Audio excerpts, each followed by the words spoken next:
ரோமர் 5:19 வாசியுங்கள். அன்றியும் ஒரே மனுஷனுடைய கீழ்ப்படியாமையினாலே அநேகர் பாவிகளாக்கப்பட்டது போல ஒருவருடைய கீழ்ப்படிதலினாலே அநேகர் நீதிமான்களாக்கப்படுவார்கள். ஒருவருடைய கீழ்ப்படியாமையினாலே அநேகர் பாவிகளாக்கப்பட்டது போல ஒருவருடைய கீழ்ப்படுகிறதுனாலே அநேகர் நீதிமான்களாக்கப்படுவார்கள். ஒருவருடைய கீழ்ப்படியாமை, இங்கே யார் ஒருவருடைய கீழ்ப்படியாமையினால் அநேகர் பாவிகளாய் மாறினார்கள். அதை பற்றி நாம் சற்று தியானித்துட்டு போக எல்லாருக்கும் தெரிந்த ஒரு பகுதி தான். ஆனாலும் இன்றைய தினம் கர்த்தர் உணர்த்துகிற ஒரு பகுதியை பார்ப்போம். யார் சொல்லுங்க பாப்பா, யார் ஒருவருடைய கீழ்ப்படியாமையினாலே அநேகர் பாவிகளாக மாற்றப்பட்டார்கள்? ஏவாள். யார் இந்த ஏவாள்? யார் இந்த ஏவாள்? ஆதாமுக்க மனைவி. அடுத்து வேற இயேசு கிறிஸ்து ஜீவன் உள்ளவருக்கெல்லாம் தாய். அந்த கொஸ்டின்ல வந்தது. வேற ஆதாமின் மனைவி, ஜீவன் உள்ளவருக்கெல்லாம் தாய். சீக்கிரம் போவோம், டைம் ஆகுது. விழாவிலிருந்து உருவாக்கப்பட்ட ஸ்திரீ. வேற வேற ஏவாள் முதல் பெண். அப்படிதானே? முதல் மனிதன் என்று பார்க்கும் பொழுது ஆதாம், முதல் மனுஷி என்று பார்க்கும் பொழுது ஏவாள். விசேஷமாக உருவாக்கப்பட்ட ஒருவர் தான் இந்த ஏவாள். ஆதாமை எப்படி உருவாக்கினாள்?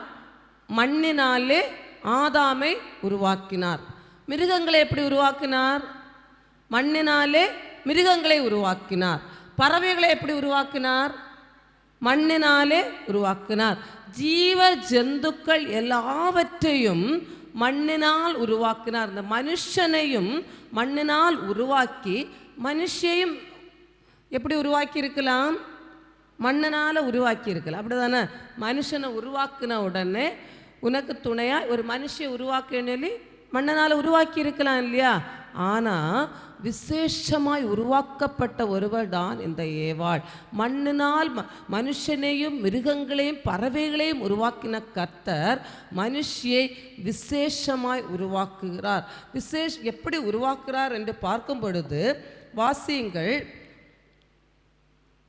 ஆதியாகமம் 4வது அதிகாரம், ஆதியாகமம் 2வது அதிகாரம்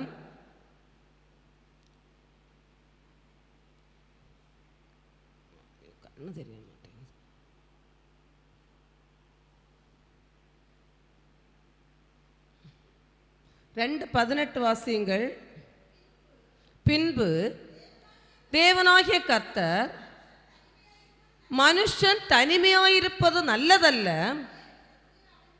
ஏற்ற துணையை அவனுக்கு உண்டாக்குவேன் என்றார்.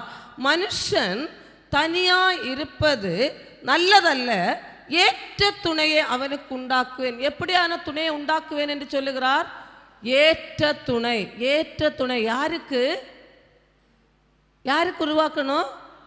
ஆதாமுக்கு. தான் உருவாக்கின முதல் மனுஷனான ஆதாமுக்கு ஒரு ஏற்ற துணையை உருவாக்குவேன், அதாவது உண்டாக்குவேன் என்றார். ஏற்ற துணையை அவனுக்கு, ஆதாமுக்கு உண்டாக்குவேன் என்றார். உண்டாக்குவேன் என்று சொல்லிட்டு ஆதாமுக்கு என்ன செய்திருக்கணும்?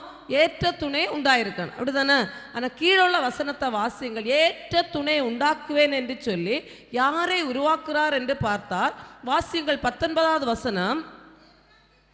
தேவனாகிய கர்த்தர் வெளியின் சகலவித மிருகங்களையும் ஆகாயத்தின் சகலவித பறவைகளையும் மண்ணினாலே உருவாக்கி,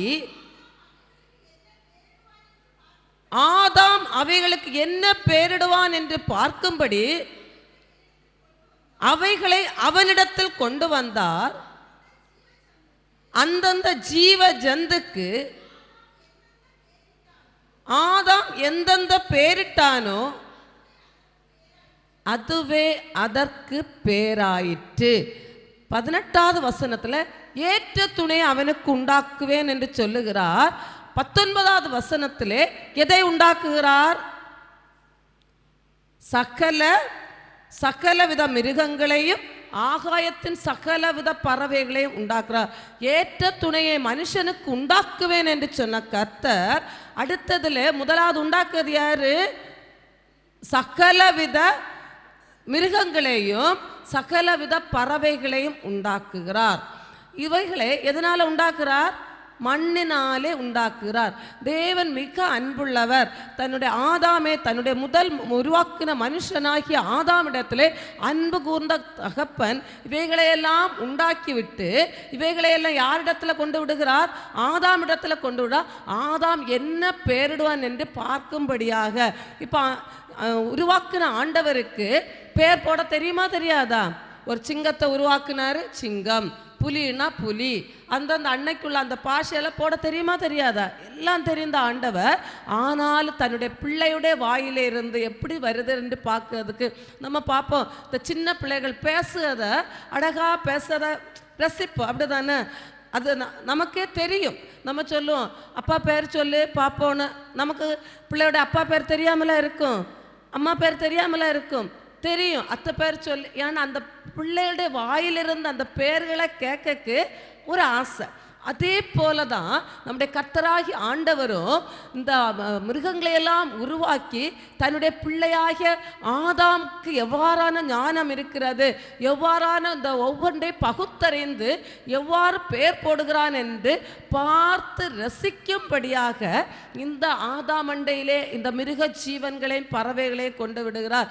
அதாவது நம்ம குழந்தைகள்கிட்ட நாம் கொண்டு வந்த அன்பை போல அதை விட மேலான ஒரு பாசத்தோட அந்த ஆதாம் பெயரிடுவதை ரசிக்கும்படியாக, அவர் அதை பார்த்து சந்தோஷப்படும்படியாக இந்த மிருகங்களை எல்லாம் ஆதாம் அண்டையிலே கொண்டு வருகிறார். இந்த ஆதாம் ஒவ்வொன்றுக்கும் பெயர் சூட்டுகிறார்.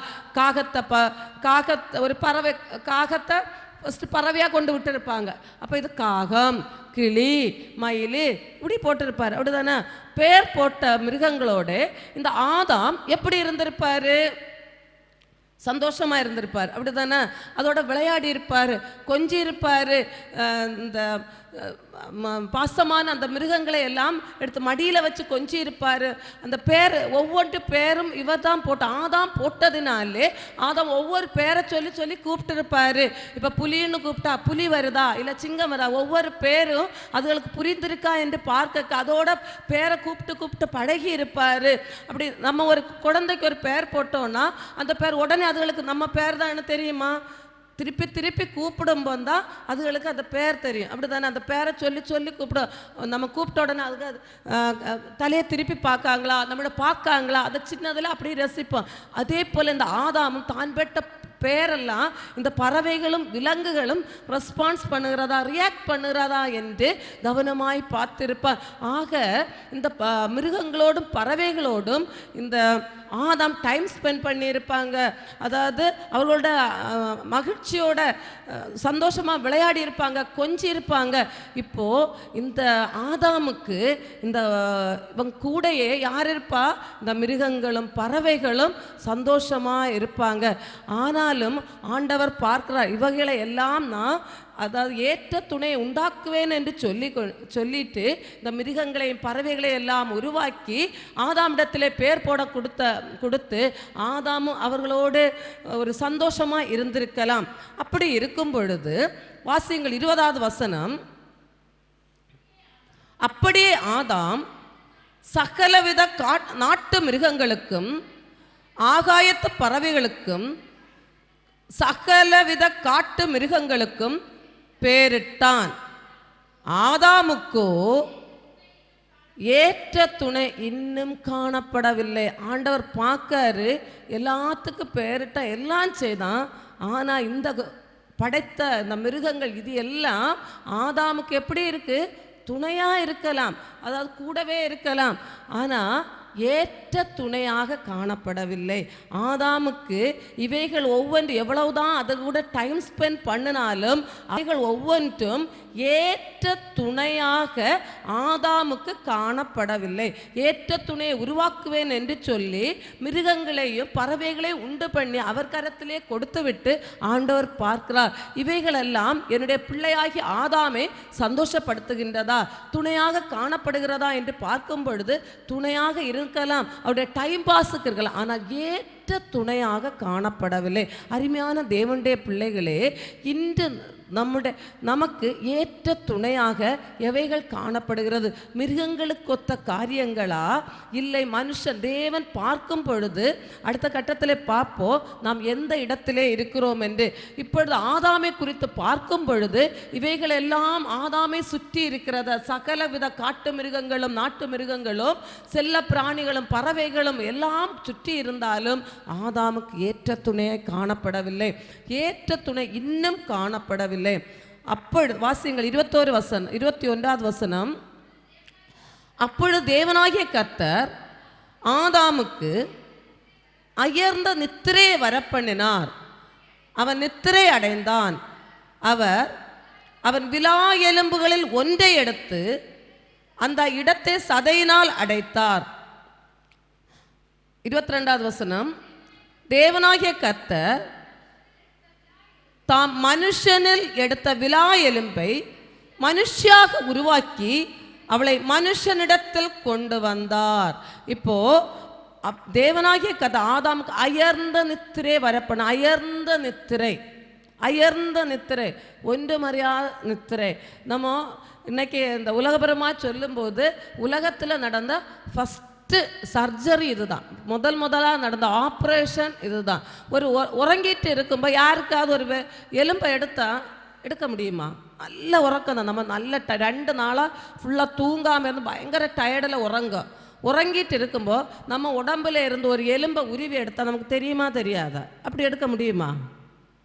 அப்போ அயர்ந்த நித்திரை. நம்ம அப்போ ஏதோ ஒரு சர்ஜரி, ஒரு ஆப்ரேஷன், நமக்கு ஏதோ ஒரு எலும்புலேயோ ஏதோ சதையிலையோ என்னத்தையாவது ஒரு ஆப்ரேஷன் நடக்குன்னா அது தெரியுமா? நமக்கு தெரியாது. என்ன செய்வாங்க?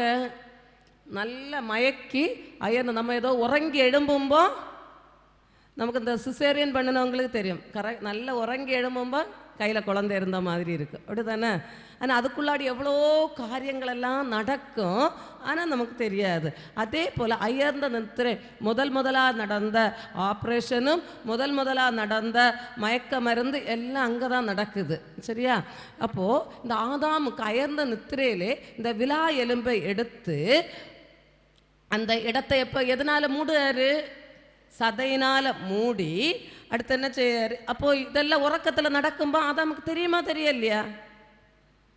அப்போ ஆண்டவர் அன்னைக்கு என்னது, இது ஒன்றும் உணராத அளவுக்கு அவரை மயக்க வச்சது மாதிரி அயர்ந்த நித்திரையை கொடுத்து எலும்புகள் ஒன்றிய அந்த இடத்தை சதையினால் மூடி தேவனாகிய கர்த்தர் தாம் மனுஷனில் எடுத்த விலா எலும்பை மனுஷியாக உருவாக்கி அவளை மனுஷனிடத்தில் கொண்டு வந்தார். அல்லேலூயா, அல்லேலூயா.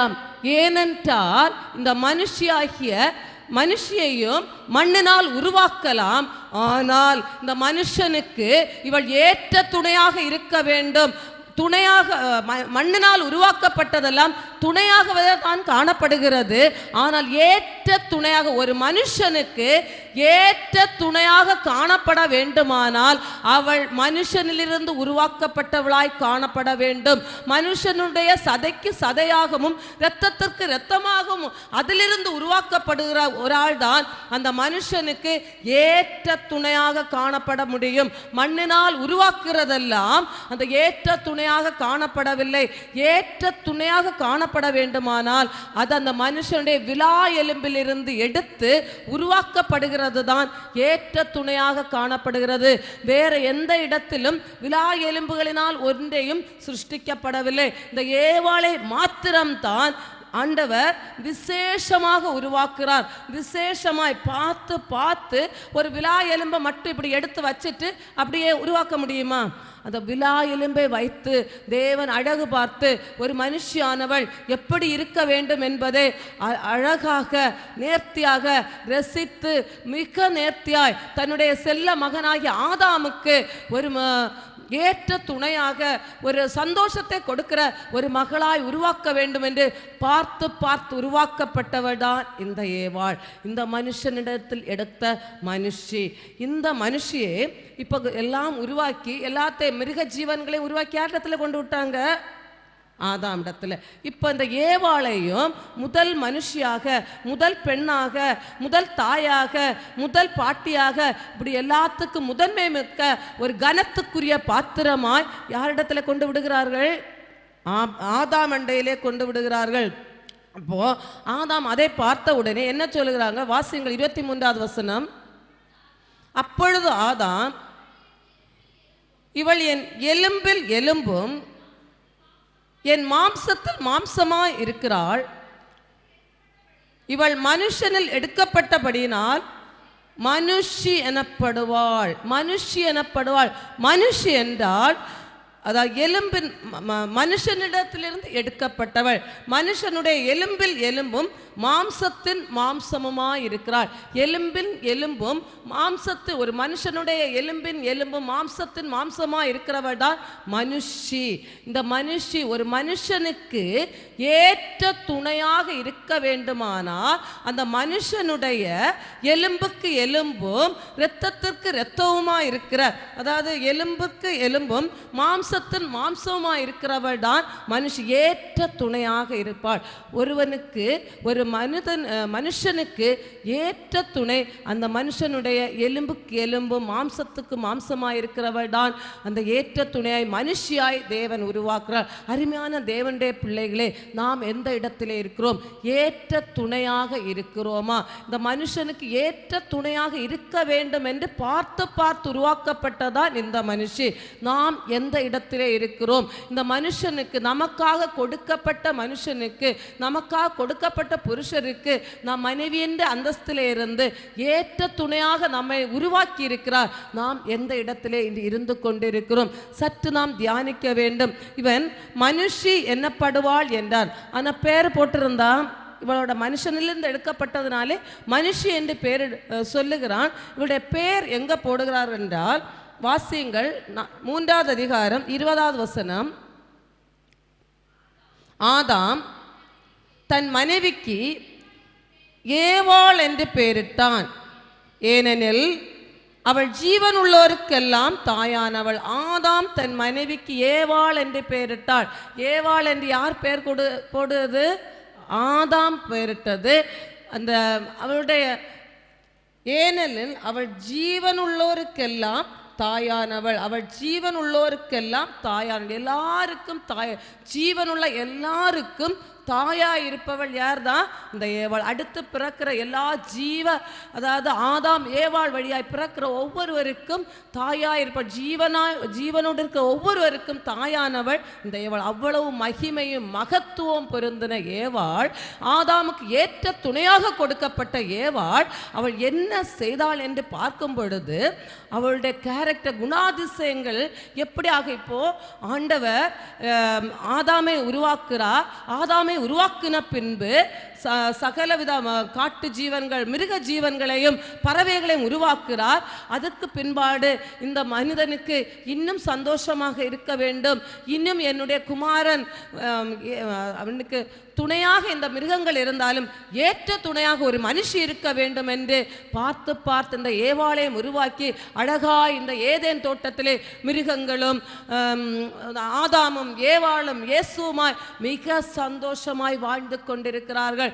மிக ஒரு சந்தோஷமாய் தேவனுடைய கையின் படைப்பாகிய இந்த ஆதாம் ஏவாள் 2 பேரும் எல்லாரும் ஒரு சந்தோஷமாய் காணப்படும் பொழுதுதான் இந்த 3வது அதிகாரத்திலே அதோடைய கிளைமேக்ஸே மாறி போகிறது. அங்கே வாசியுங்கள் முதல் வசனத்திலே, தேவனாகிய கர்த்தர் உண்டாக்கின சகல காட்டு ஜீவன்களை பார்க்கிலும் சர்ப்பமான தந்திரமுள்ளதாய் இருந்தது. அது ஸ்திரீயை நோக்கி, நீங்கள் தோட்டத்தில் உள்ள சகல விருட்சங்களின் கனியையும் புசிக்க வேண்டாம் என்று தேவன் சொன்னது உண்டா என்றது. ஒரு கொஸ்டினோட வருகிறது. யார் வருகிறது? சர்ப்பம். சர்ப்பம் எப்படி இருக்கிறது? சகல காட்டு ஜீவன்களை பார்க்கலும், சகல காட்டு ஜீவன்கள், காட்டிலே வாழ்கிற சிங்கம் புலி போன்ற சகல காட்டு ஜீவன்களை பார்க்கலும் அதிக தந்திரமுள்ளதா இருக்கிறது. பிசாசானவன் இந்த சர்ப்பத்தின் வாயிலாக இந்த ஏவாள் அண்டையிலே பேச்சு கொடுக்க வருகிறான். அருமையான தேவனுடைய பிள்ளைகளே, தனியாக இருக்கும் பொழுது இன்று பிசாசானவன் ஸ்திரீயானவர்களை நோக்கி வருகிறான். ஒரு ஸ்திரீயை, ஒரு குடும்பத்தில் உள்ள ஒரு ஸ்திரீயை தொட்டால் அந்த குடும்பத்தை தொட்டது போன்றதா இருக்கும். ஒரு ஸ்திரீயானவள் குடும்பத்திற்கு விசேஷமானவள், விசேஷப்பட்ட ஒரு படைப்பு தான் இந்த ஸ்திரீயானவள். எல்லாரும் விட விசேஷமாய் படைக்கப்பட்ட ஸ்திரீ குடும்பத்துக்கும் விசேஷமானவள். இந்த குடும்பத்தில் உள்ள ஸ்திரீயை தொட்டால் அந்த குடும்பத்தை அந்த பிசாசாவனும் தொட்டதை போன்றதாகும். அதனால் இந்த ஸ்திரீயினிடத்திலே வருகிறான். இயேசு இருக்கும் பொழுது வரவில்லை, ஆதாம் இருக்கும் பொழுது வரவில்லை. இந்த ஸ்திரீயானவள் தனித்திருக்கும் பொழுது இந்த பிசாசானவன் இந்த சர்ப்பத்தின் வேடத்தோட வருகிறான். இவன் வந்து கேட்கிறான், உங்களை ஒரு கொஸ்டினோட கேட்கிறான். அதாவது கனியை சகல நீங்கள் தோட்டத்தில் உள்ள சகல விருட்சங்களின் கனியையும் புசிக்க வேண்டாம் என்று தேவன் சொன்னது உண்டோ? அதாவது இந்த சர்ப்பத்துக்கு தெரியுமா தெரியாதா? ஆண்டவர் சொன்னாரா இல்லையான்னு தெரியுமா தெரியாதா? எல்லாமே தெரிந்தவன், சர்வமும் தெரிந்தவன். தெரிந்த பின்பும் இந்த ஸ்திரீயிடத்திலிருந்து பதிலை பெறும்படியாக அவளை வார்த்தையினாலே, வஞ்சகத்தினாலே, வார்த்தையினாலே சிக்குண்டு அவளை பாவத்திற்கு இழுக்கும்படியாக ஒரு கொஸ்டினை கொக்கியாக போடுகிறான். எப்போ இந்த கொஸ்டின் வருகிறதோ நம்ம ஜாக்கிரதையாக மாற வேண்டும். அருமையான தேவனுடைய பிள்ளைகளே, அதாவது என்ன கேட்கிறார்? புசிக்க வேண்டாம் என்று தேவன் சொன்னது உண்டோ? கொஸ்டின் கேட்கும்போது யாராவது நம்மகிட்ட கொஸ்டின் கேட்டால் நம்ம என்ன சொல்லுவோம்? அதுக்கு பதிலை சொல்லக்க யோசிப்போம், அப்படி தானே? பதில் சொல்ல வேண்டுமானா யோசிப்போம், என்ன பதில் சொல்லணும், என்ன சொல்ல. இதுக்கு முன்னாடி நம்ம கேட்டதை, கேள்விப்பட்டதை அதை வச்சு பதில் சொல்ல. கேள்விப்படாத ஒன்றை பற்றி ஒரு கொஸ்டின் கேட்டால் நம்ம என்ன சொல்லுவோம்? தெரியாது. அதை பற்றி யோசித்தாலும் மண்டையில் இருக்குமா? அதை பற்றி விஷயமே நம்ம கேள்விப்படலை. இப்போ ஆப்பிரிக்காலேயோ அமெரிக்காலேயோ எங்கேயோ ஒரு சம்பவம் இன்னைக்கு இப்போ காலையில் நடந்தது, நம்மகிட்ட வந்து கேட்டால் அதை யோசிச்சுட்டே இருப்போமா? தெரியாது. நாங்கள் அதை கேள்விப்படலை, தெரியாது. ஆனால் கேள்விப்பட்ட ஒன்றாயிருந்தால், தெரிந்த ஒன்றாயிருந்தால், நம்முடைய வாழ்க்கையிலே சம்பந்தப்பட்ட ஒன்றாயிருந்தால் அதை யோசிப்போம். யோசித்து அதற்கான பதிலே சொல்லுவோம். இந்த கேள்வி கேட்ட உடனே இந்த ஏவாள் யோசிக்கிறாள். இந்த தேவன் சொன்னது உண்டா இல்லையா என்று பார்க்கும் பொழுது வாசியங்கள் 16வது வசனம், 2வது அதிகாரம் 16வது வசனம்.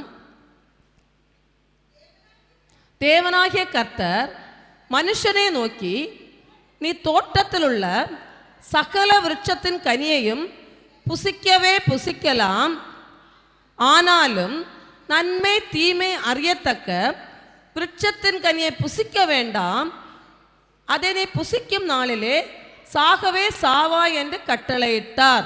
அதில் 16வது வசனத்திலே பார்க்கும்போது தேவனாகிய கர்த்தர் யாரை நோக்கி சொன்னது? மனுஷனை நோக்கி சொன்னது. அப்போ மனுஷி உருவாக்கப்பட்டிருந்தா இந்த 16வது வசனத்தில் இல்லை.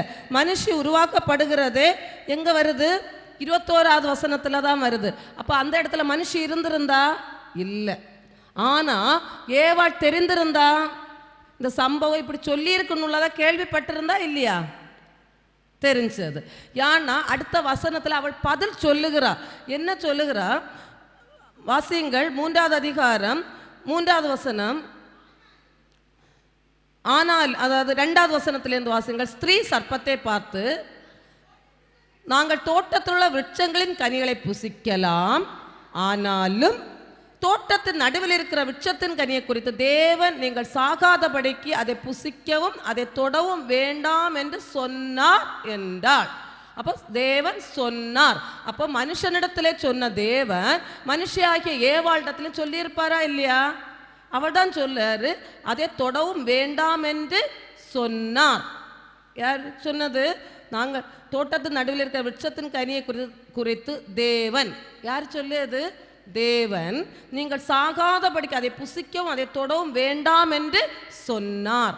அப்ப தேவன் சொன்னார். யார் சொல்லுது? ஸ்திரீ சொல்லுது, அந்த ஏவாள் சொல்லுகிறா. அப்ப ஏவாளிடத்துல ஆண்டவர் சொல்லியிருக்காரா இல்லையா? சொல்லியிருக்கார். மனுஷன் எனக்கு தெரியாது, ஆதாமிட்டு என்னைக்கோ நான் உருவாக்க முன்னாடி ஆதாமிட்டா தான் என் கணவர்கிட்ட தான் சொன்னார், எனக்கு தெரியாதுன்னு சொல்லலை. அப்போ ஆண்டவர் மிக நேர்த்தியான, ஒருவருக்கு மட்டும் சொல்லி ஒருவரை விட்டு விடுகிற தேவன் அல்ல, ரெண்டு பேருக்குமே ஆலோசனை கொடுத்திருக்கிறார். தேவன் சொல்லியதை ஆதாம் சொல்லியிருக்கலாம், ஆனால் இங்கே சொல்ல தேவன் சொல்லியிருக்கிறார். இந்த அருமையான மகளுக்கும் தேவன் கட்டளைகளை கொடுத்திருக்கிறார். அருமையான தேவனுடைய பிள்ளைகளை சொன்னார் என்று இந்த பதிலை இந்த யார் சொல்லுகிறது? இந்த சர்ப்பத்தினூடாய் சர்ப்பத்திடத்திலே இந்த மகள் இந்த ஏவாள் கேட்ட கேள்விக்கு பதில் சொல்லுகிறாள். இவள் சொன்ன பதில்ல தப்புண்டா? பதில்ல தப்பு இருக்கா? இல்லை. கர்த்தர் என்ன சொன்னாரோ அதை சொன்னார். கேள்வி கேட்ட பதிலே தவறு ஒன்றுமில்லை, பதில் கூறியதிலும் தவறில்லை. ஆனால் என்ன தவறு நடந்தது என்று பார்க்கும் பொழுது பேசக்கூடாத இடத்திலே இந்த ஏவாள் பேசினாள், பேசக்கூடாத நபரிடத்திலே இந்த ஏவாள் பேசினாள். தேவன் சொன்ன ஒரு காரியத்தை கொஸ்டினோடு சந்தேகத்தோடு ஒருவன் வந்து கேட்கும் பொழுது அவள் அதிலே நின்று பதில் கூற தேவையில்லாத ஒன்று. அவள் சொல்லியிருக்கணும், கர்த்தர் எங்களுக்கு சொல்லியிருக்கிறதெல்லாம் சொல்லியிருக்கிறார், நீ உன் வேலையை பார்த்து போயிருந்து என்று சொல்லியிருந்தால் இங்கே உள்ள தவறுகளில் இருந்து தப்பித்து கொள்ளலாம். இந்த ஏவாள் செய்த தவறு என்னவென்றால் பேசக்கூடாத இடத்திலே பேசினாள். இவள் பேசினதெல்லாம் சரியாகத்தான் பேசினாள், ஆனால் பேசக்கூடாத நபரிடத்திலே பேசக்கூடாத இடத்திலே இவள் பேசினாள். அருமையான தேவனுடைய பிள்ளைகளே, இன்றும் சத்துருவானவன் தனிமையாயிருக்கிற ஸ்திரீகளிடத்திலே, தனியாயிருக்கிற இடத்திலே ஸ்திரீகளை வஞ்சிக்கும்படியாய் கேள்வி கணைகளோடு வருவான். கேள்வி கணைகளோடு வரும் பொழுது நாம் சுதாகரித்துக் கொள்ள வேண்டும். வேதத்திலே கூறப்பட்ட சத்தியத்திற்கு விரோதம், சத்தியத்தை சந்தேகிக்கப்படும்படியாய் ஒருவர் கேள்விகளை எழுப்பினால் அந்த இடத்திலே நாம் நின்று கொடுக்க கூடாது. ஒன்றி அதற்கான எதிர்த்து நின்று பதில் கொடுக்கிறதா இருக்க வேண்டும். இல்லை என்றால் அந்த அதாவது அதில் கூடாய் நின்று நாம் நேரத்தை செலவிட்டு அவர்களிடத்திலிருந்து சம்பாஷணைகள் செய்யக்கூடாது. ஆகாத காரியங்கள் இன்று பார்த்த மாதிரி அலப்புகிற வாய்களாய் அவர்களிடத்திலே பதில் கூறிக்கொண்டிருக்க கூடாது. இன்று எப்படி உள்ள சத்துரு நம்மை தேடி வருகிறார் என்று பார்த்தால் வாசிங்கள் 2 தீமோத்தேயு 3வது அதிகாரம் 7வது வசனம். 2 தீமோத்தேயு 3:7. எப்போதும் கற்றாலும் ஒருபோதும்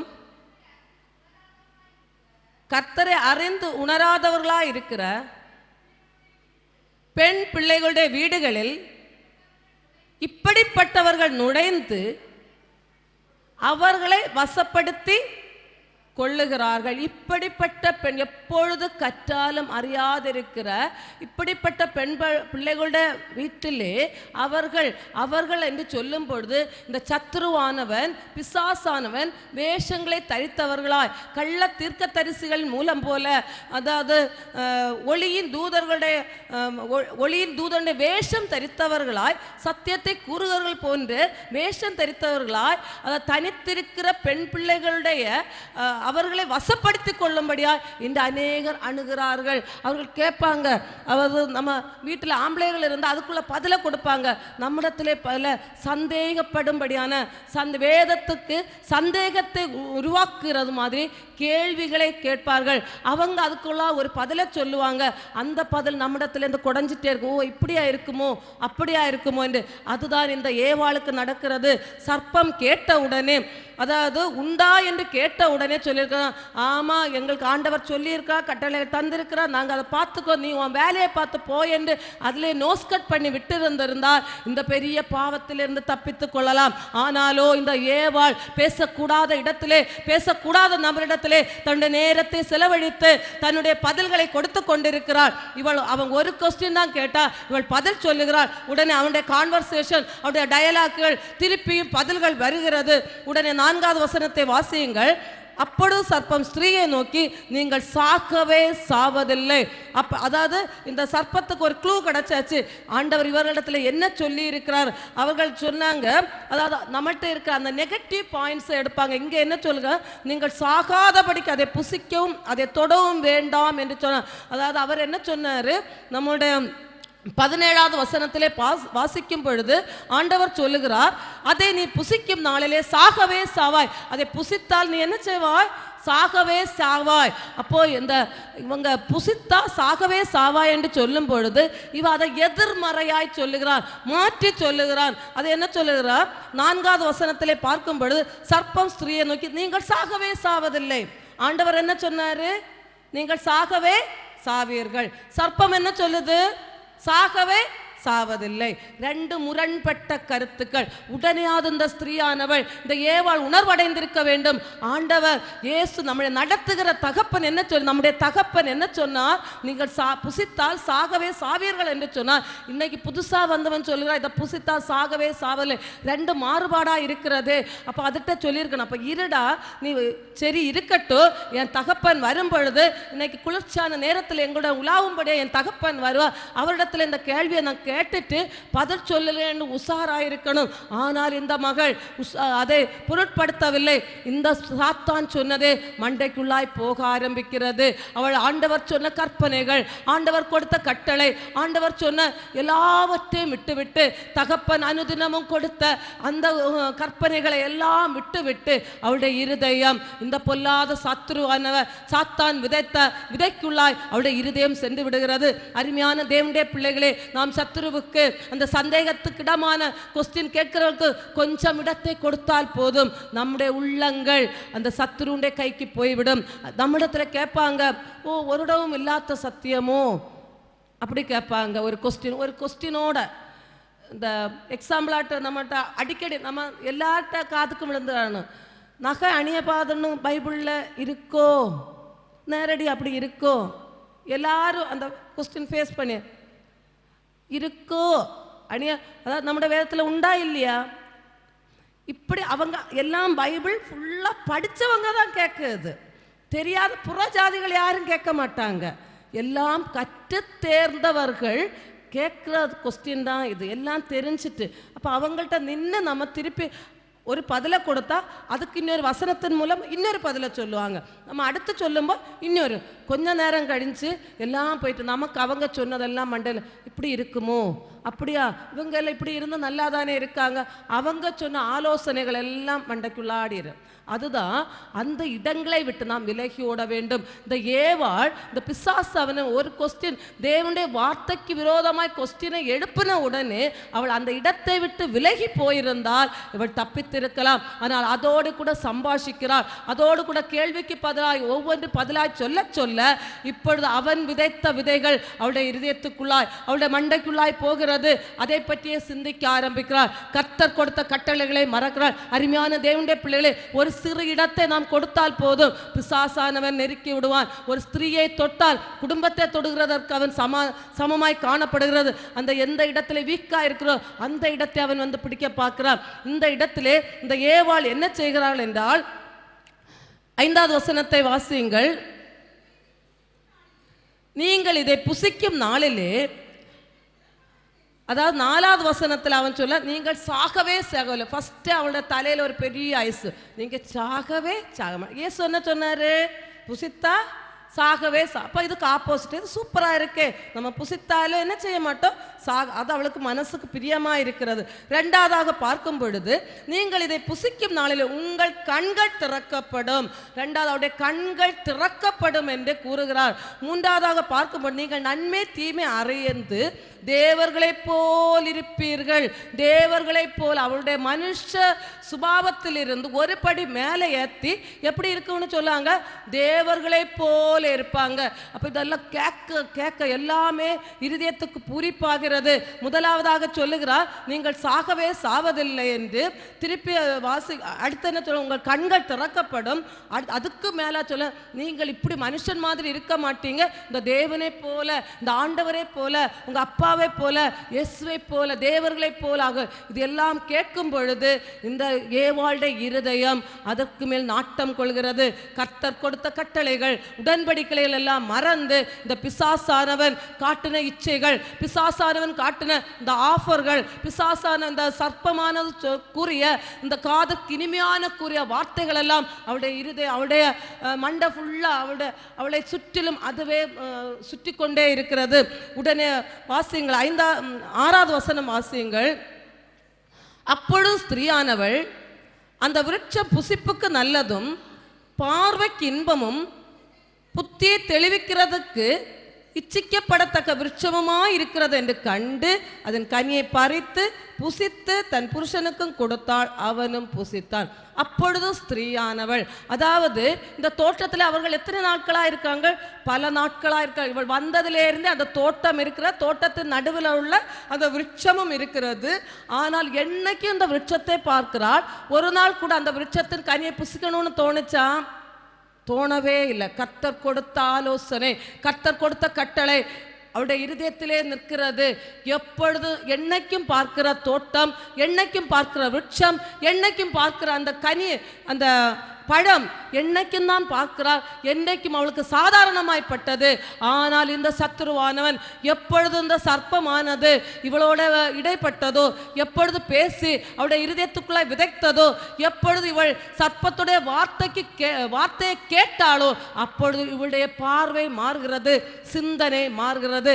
என்றைக்கும் பார்த்து கொண்டு இருந்த விருட்சம் இன்றைக்கு அவளுக்கு புசிப்புக்கு நல்லதும் பார்வைக்கு இன்பமும் இச்சிக்கப்படத்தக்கதுமாய் காணப்படுகிறது. அருமையான தேவனுடைய பிள்ளைகளே, அவள் நார்மலாக இருந்தாள், நன்றாக இருந்தாள். என்றைக்கும் பார்த்து கொண்டிருந்த விருட்சமும் கனியும் என்று அவளுக்கு மாறுபட்டதாய் காணப்படுகிறது. அவளுடைய பார்வை மாறுகிறது, அவளுடைய சிந்தனை மாறுகிறது, அவளுடைய எல்லா குணங்களும் மாறுகிறது. அவள் பார்த்த பார்வை இச்சிக்கப்படத்தக்கதான ஒரு படமாய் காணப்படுகிறது. அவளுடைய எண்ணங்கள் மாறுகிறது. எல்லாம் எப்பொழுது மாறத் தொடங்கினது?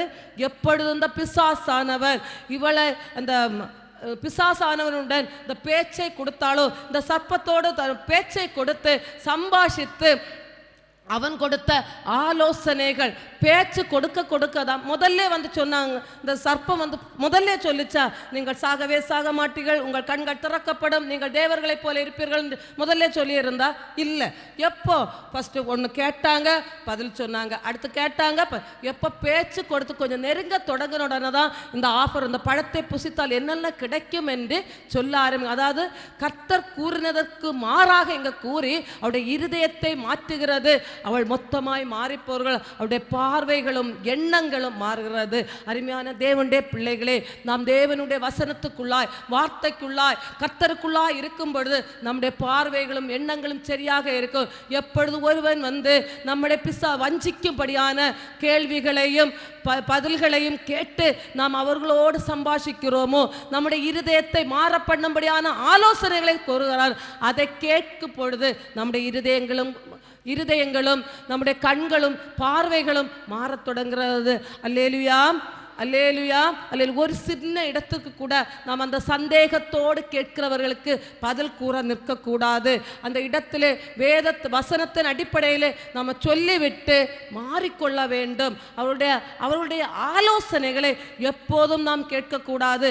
அது வந்துட்டுன்னா அதை அப்படியே, ஆமாம் அப்படி சொன்னாங்களே, அப்படியா இருக்குமோ, அவங்களுக்கெல்லாம் இப்படி இருக்கு, அப்போ நம்ம தான் ஒன்றும் தெரியாத மாதிரி இருக்கோமோ, நம்ம தான் அறியாமல் இருக்கோமோ, ஓ அப்படி போனால் அப்படி இருக்குமே, அவங்க சொல்லுவாங்க இப்படியெல்லாம் இருக்கு, இப்படியெல்லாம் இருந்தால் இதில் எல்லாம் இதாக இருக்குல்லேம்மா, இந்த ஆசீர்வாதம் கிடைக்குது, இப்படி இருக்குது அப்படி இருக்குது, அவர்களுடைய நலமானது எல்லாம் சொல்லும்போது நம்முடைய இருதயம் ஒருவேளை சஞ்சலப்படும். ஓ அப்படி இருந்தால் அப்படி ஆகுமோ, நம்ம அதுவரையிலும் கற்றுக்கொண்ட கற்பனைகள், நம்ம ஃபாலோ பண்ணி வந்ததெல்லாம் விட்டு அதற்கு நேராய் சிந்தனைகளை சிந்தனைகளை செலவிடுவோம். அருமையான தேவனுடைய பிள்ளைகளே, எந்த ஒரு சூழலிலும் இந்த வேத வசனத்துக்கு விரோதமாக தேவன் கூறின கற்பனைகளுக்கு மீறாக ஒருவர் பேசினால் அந்த இடத்திலே நாம் நின்று கொடுக்க கூடாது, அந்த இடத்திலே நாம் பதில் கொடுக்க கூடாது, அந்த இடத்திலே நின்று, அதாவது அவர்களோடு கூட கலவாமல் இருக்க வேண்டும். இந்த சர்ப்பத்தின் வார்த்தைகளிலே இந்த ஏவாள் கலந்தது நிமித்தம் அவள் கீழே வருகிற எல்லா தவறுகளும் செய்கிறாள். அவள் அடுத்து என்ன செய்கிறாள்? நமக்கு எல்லாம் தெரிந்த மிக மிக மிக தெரிந்த பகுதி தான். அடுத்து என்ன நடக்கிறது? அவள் அந்த கனியை பறிக்கிறாள், புசிக்கிறாள். அடுத்த இடத்துல கொடுக்கிறாள், தன்னுடைய கணவனுக்கும் கொடுக்கிறாள். ஏன் இந்த கணவன் எப்படி, இந்த ஆதாமுக்கு இந்த ஏவாள் எப்படி உருவாக்கப்பட்டு கொடுத்தது? ஏற்ற துணை, ஏற்ற துணை. எல்லாவற்றுக்கும் இந்த ஆதாமுக்கு எல்லாவற்றுக்கும் எல்லாமா இருப்பவள் ஏவாள், ஏற்ற துணையாக கொடுக்க. அப்போ இவள் கொண்டு கொடுத்தா அந்த ஆதாம் வாங்குவாங்களா? வாங்க மாட்டாங்களா? ஆண்டவர் எனக்காக கொடுத்த, என்னுடைய விழாவிலிருந்து எடுக்கப்பட்ட, என்னுடைய எலும்புக்கு எலும்பு மாம்சத்துக்கு மாம்சமான என்னுடைய அருமையான துணைவியாகிய இந்த ஏவாள் எது செய்தாலும் நலமாய் இருக்கும் என்று இந்த மனுஷனும் இந்த ஆதாமும் அப்படியே வாங்கி புசிக்கிறான். அருமையான தேவனுடைய பிள்ளைகளே, அது நிமித்தம் வந்த வினை என்ன? அது நிமித்தம் என்ன நடந்தது? கீழ்ப்படியாமையினாலே, இந்த கர்த்தருடைய வார்த்தைக்கு கீழ்ப்படியாமல் போனது நிமித்தமாக இந்த ஏவாள் வஞ்சிக்கப்படுகிறாள், ஏவாள் விழுந்து போகிறாள், ஏவாளின் நிமித்தமாய் ஆதாம் தவறு செய்யப்படுகிறார். தேவனுடைய செட்டைக்குள்ளாய் இருந்தவர், ஏதேன் தோட்டத்துக்குள்ளே சந்தோஷமும் மனமகிழ்ச்சியுமாயிருந்த குடும்பம் இன்று ஏதேன் தோட்டத்தை விட்டு துரத்தப்படுகிறது. தேவன் சுடரொளி பட்டத்தை வைத்து அவர் காவல் வைத்து அதிலிருந்து புறம் தள்ளி அவர்களை சாபங்களை பெற்றுக்கொள்ளுகிற பிள்ளைகளாய் மாறுகிறார்கள். ஆதாம் சாபத்தை பெற்றுக்கொள்ளுகிறான், ஏவாள் பெற்றுக்கொள்ளுகிறாள். அவர்களை வஞ்சித்த சர்ப்பம் அந்த என்ன செய்கிறது? சாபத்தை வாங்கிக் கொள்ளுங்க. அருமையான தேவனுடைய பிள்ளைகள், இது எதனால் நடந்தது என்றால், ஏவாள் தன் இடம் தெரியாதபடிக்கு, யாரிடத்திலே நாம் பேசுகிறோம் என்று புரியாதபடி பேச்சு கொடுத்தது நிமித்தம் இவள் தவறுகிறாள். நாம் இந்த இடங்களிலே மிக ஜாக்கிரதையாக இருப்போமானால் அந்த நாம் தப்பிக்கப்படுவோம். நம்மை நிமித்தமாக நம்முடைய குடும்பம் தப்பிக்கப்படும். இந்த ஏவாள் செய்த தவறு நிமித்தம் ஏவாள் சார்ந்த அந்த குடும்பம் முழுவதுமாய் பாதிக்கப்படுகிறது. திருப்பி ஆதாம் ஏவாளுக்கு பிள்ளைகள் யாரெல்லாம் பிறக்கிறாங்க? காயின், ஆபேல். அதிலே காணிக்கையிலே பிரச்சனைகள் வருகிறது. ஆபேலே காயின் என்ன செய்து போடுகிறான்? கொலை செய்து போடுகிறான். காயின் ஒரு கொலைக்காரனாய் மாறுகிறான். அருமையான தேவனுடைய பிள்ளைகளே, இந்த ஒரு தாயாகிய, இந்த ஒரு ஸ்திரீ ஆகிய இந்த ஏவாள் செய்த தவறு நிமித்தம் அவருடைய குடும்பம், சந்ததிகள் கூட சபிக்கப்பட்டதாய் காணப்படுகிறது. சந்ததிகள் சாபத்தை ஏற்றுக்கொள்ளுகிறதாய் காணப்படுகிறது. சந்ததிகள் தவறிழைக்கிற பிள்ளைகளாய் காணப்படுகிறார்கள். அருமையான தேவனுடைய பிள்ளைகளே, இந்த அருமையான குடும்பம், தேவனோடு அப்பாவோடு கொஞ்சம் குலாவி கொண்டிருந்த குடும்பம் இன்று சாபத்துக்குள்ளாய் மாறுவதற்கு காரணம் இந்த ஏவாள் செய்த ஒரு சிறு தவறு. அவள் கீழ்ப்படியாமை என்ற குணம் அறிவதற்கு காரணமே அவள் அந்த சர்ப்பத்தோடு கலந்து சர்ப்பம் கேட்ட கேள்விகளுக்கெல்லாம் பதில் கூறிக்கொண்டிருந்ததுதான் அவள் செய்த தவறு. இன்றைக்கும் வஞ்சிக்கும் விதமாக, நம்மளை வஞ்சிக்கும் ஸ்திரீகளை வஞ்சிக்கும் விதமாக அநேகர் எழும்பிக் கொண்டிருக்கிறார்கள். நாம் ஜாக்கிரதையாக இருக்க வேண்டும். வேத வசனத்துக்கு விரோதமாக யார் கேள்வி எழுப்பினாலும், யார் ஆலோசனை கொடுத்தாலும் நாம் அதை உடனே புறந்தள்ளி விட்டு தேவனுடைய பாதத்தண்டையில் உடனே பற்றி பிடிக்க வேண்டும், உடனே ஜெபிக்க வேண்டும். இயேசுவை இப்படி ஒன்று சொல்லுகிறார்கள், ஆண்டவரே அந்த ஆலோசனைகள் எங்களுடைய இருதயத்தை பாதிக்காத அளவுக்கு ஆண்டவரே நீர் எங்களை இரத்த கோட்டைக்குள்ளாய் சூழ்ந்து கொள்ளுங்க தகப்பனே என்று நம்ம எதை கேட்டாலும் உடனே ஆண்டவரிடத்திலிருந்து வந்த ஆலோசனைகளை பெற்று தேவனுடைய பாதத்தில் பற்றி பிடித்திருப்போம், பற்றி பிடிக்க வேண்டும். அந்த ஏவாள் பேசினதெல்லாம் இருக்கட்டும், எல்லாம் கேட்ட உடனே சரி பொறுமையாக இருந்து தகப்பன் எங்களை பார்க்க வருவார். தகப்பன் சொன்னதற்கும் இவன் வந்து சொல்லுகிறதற்கும் வித்தியாசம் இருக்கிறது. அது என்ன என்று கேட்ட பின்பு, அதை தெளிவாக்கின பின்பு இந்த கனியை புசிக்கலாம் என்று யோசிக்கல. அவருடைய கண்கள் திறக்கப்படும் என்று அவன் சொன்னான். ஆனால் அவருடைய கண்கள் முழுவதுமாய் அடைக்கப்பட்டு போய் தேவன் கூறினதெல்லாம் மறந்து போய் அந்த தவறை செய்கிறார். அந்த தவறு செய்தது நிமித்தம் குடும்பம் சாபத்தை ஏற்கிறது. அது நிமித்தம் சந்ததிகள் சாபத்தை ஏற்கிறது. இந்த ஒரு ஸ்திரீயுடைய கீழ்ப்படியாமை நிமித்தம் அந்த ஜீவனுள்ளோருக்கெல்லாம் தாயானவள் அடுத்து வருகிற எல்லா ஜீவன்களும் இன்று வரையிலும் அந்த அந்த பாவத்தை நானும் நீங்களும் நாம் செய்து கொண்டே இருக்கிறோம். அன்று உள்ள ஒரு அந்த சிறிது நேரம், கொஞ்ச நேரம் அந்த ஸ்திரீயானவள் தனித்திருக்கும் பொழுது அந்த பிசாசோட செலவிட்ட அந்த நேரத்தின் நிமித்தமாய் இந்த பாவங்கள் சூழ்ந்து இந்த பாவத்திற்குள்ளா இருக்கிற இந்த பாவத்தில் அந்த ஒரு மனுஷனுடைய, நம்ம வாசித்த அந்த ரோமர் வாசியங்கள்,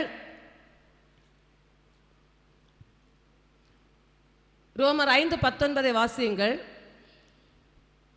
அன்றியும் ஒரு மனுஷனுடைய கீழ்ப்படியாமையினாலே அநேக பாவிகளாக்கப்பட்ட, ஒரு மனுஷனுடைய ஒரு ஏவாளுடைய கீழ்ப்படியாமையினாலே அநேகர் பாவிகளாக்கப்பட்டார்கள். அடுத்து ஒருவருடைய கீழ்ப்படிதலினாலே, அந்த ஒருவர் யார் கீழ்ப்படிந்தது? ஏசப்பா. ஏசு யாருக்கு கீழ்ப்படிந்தார்? தன்னுடைய தகப்பனாகிய பிதாவுடைய வார்த்தைக்கு கீழ்ப்படிந்தது நிமித்தமாக அநேகர் நீதிமான்களாக்கப்பட்டார்கள். இந்த அநேகர் இந்த பாவ உலகத்திலிருந்து பரிசுத்தமாய் மாறி பரிசுத்தவான்கள் என்ற கூட்டத்திலே சேர்வதற்கு காரணம் இயேசுடைய கீழ்ப்படிதல். பிதா கூறிய வார்த்தைக்கு இயேசு கீழ்ப்படிந்ததினாலே இந்த அநேகர் நீதிமான்களாக்கப்பட்டிருக்கிறோம். ஒருவருடைய கீழ்ப்படியாமையினால் வந்த பாவங்கள் மாற்றி நீதிமான்களாக்கப்படுவதற்கு ஒருவர் கீழ்ப்படிந்தார். அருமையான தேவ பிள்ளைகளே, நாம் இன்று நம்முடைய குடும்பம் நீதிமான்களாக்கப்பட வேண்டுமானால் நாம் கீழ்ப்படிதல் உள்ளவர்களாக இருக்க வேண்டியது அவசியமாய் காணப்படுகிறது. இந்த ஒரு ஸ்திரீயானவள் நானும் நீங்கள் ஒரு குடும்பத்திற்கு எவ்வளவு விசேஷித்தவர்கள், எவ்வளவாய் முதன்மையாக்கப்பட்டவர்கள் என்று நாம் யோசிக்க வேண்டும். ஒருவர் செய்கிற தவறுகளின் நிமித்தம், நம்முடைய ஸ்திரீகளாகிய நாம் செய்கிற தவறு நிமித்தம் நம்முடைய குடும்பம் பாதிக்கிறது, நம்முடைய சந்ததிகள் பாதிக்கிறது. அருமையான தேவ பிள்ளைகளே, நாம் புத்தியுள்ள ஸ்திரீகளாய் இருக்க வேண்டும், புத்தியுள்ளவர்களாய் இருக்க வேண்டும்.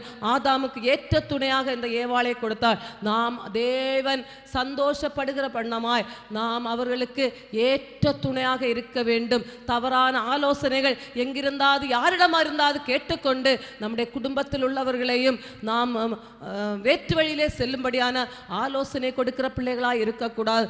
நாம் தேவன் விரும்பின ஏற்ற துணையாக இருக்க வேண்டும். அந்த ஏவாள் முதல் தாயானவள், முதல் பாட்டியானவள், முதல் ஜீவனுள்ளவருக்கெல்லாம் தாயாய் இருந்த முதல் மனுஷியாய் இருந்த மகள் இன்னும் ஒரு முதன்மையான ஒரு இடத்தை பெற்றுக்கொண்டாள். என்ன முதன்மையான இடத்தை பெற்றுக்கொண்டாள்? முதல் பாவம் செய்தவளும் யாருதான்? எவ்வளவு மகிமை இந்த ஏவாளுக்கு கொடுக்கப்பட்டதோ அவளுக்கு எதிராக பெரிதான ஒரு நெகட்டிவ் பாயிண்ட்ஸ். முதலாய் பாவம் செய்தவள் இந்த மனுஷி என்ற பெயரெடுத்தவளும் இந்த ஏவாள் தான். அருமையான தேவ பிள்ளைகளே, நாம் முதன்மையான இடங்களை தக்க வைத்துக் கொள்ள வேண்டும். இந்த மாதிரியான இடத்தை பெற்றுக்கொள்ள கூடாது. இந்த ஏவாள் எந்த சூழ்நிலை நிமித்தமாக அவள் விழுந்தாளோ அந்த இடத்திலே நாம் அந்த தவறு செய்யாதபடிக்கு நாம் பார்த்து கொண்டிருக்க வேண்டும். இன்று அன்றைக்கு சர்ப்பத்தினூடாய் ஸ்திரீயை வஞ்சித்தான் சத்துருவான. இன்றும் அந்த சர்ப்பத்துக்கூடாய் பல விதங்களில் மொபைல் மூலமாக, டிவி மூலமாக, பலவருடைய வீண் பேச்சுகள் மூலம், பல ஃப்ரெண்ட்ஸோடைய பேச்சுகளின் நிமித்தமாக நம்மளை வஞ்சித்து கொண்டிருக்கலாம். இப்போ மொபைலை பார்ப்போம், நம்ம கிறிஸ்டின் ப்ரோக்ராம் தானே, கிறிஸ்டின் மெசேஜ் தானே என்று சில மெசேஜ்களை கேட்போம். அங்கே கொடுக்குற ஆலோசனைகளும் அங்கே கொடுக்குற இதுவும் சில நாம் கற்றுக்கொண்ட நம்முடைய வேதத்துக்கு முரண்பாடாக இருக்கு. நம்ம சொல்லலாம் அது நல்லா தானே இருக்கு.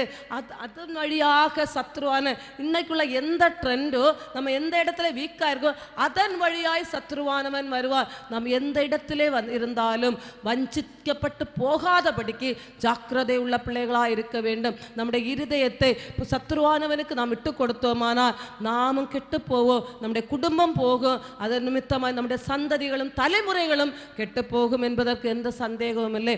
அருமையான தேவனுடைய பிள்ளைகளே, இந்த ஏவாள் ஆதியிலே தேவனோடு எப்படி சஞ்சரித்து கொண்டிருந்தாங்களோ அதே போல் நாம் சஞ்சரித்து கொண்டிருக்க வேண்டும். ஒவ்வொரு நாளும் அனுதினமும் அப்பாவோடு கரம் பிடித்து மனமகிழ்ச்சியோடு சந்தோஷத்தோடு இருக்கிற ஏவாளின் முந்தின காலத்தை போல் நாம் இருக்க வேண்டும். பிந்தின காலத்தை போல் ஒருபோதும் நாம் மாறக்கூடாது. அவ்வாறாக இருக்காமல் இருக்க வேண்டுமானால் நாம் சத்துருவான பிசாசுக்கு எந்த சூழலிலும் இடம் கொடுக்காமல் இருக்க வேண்டும்.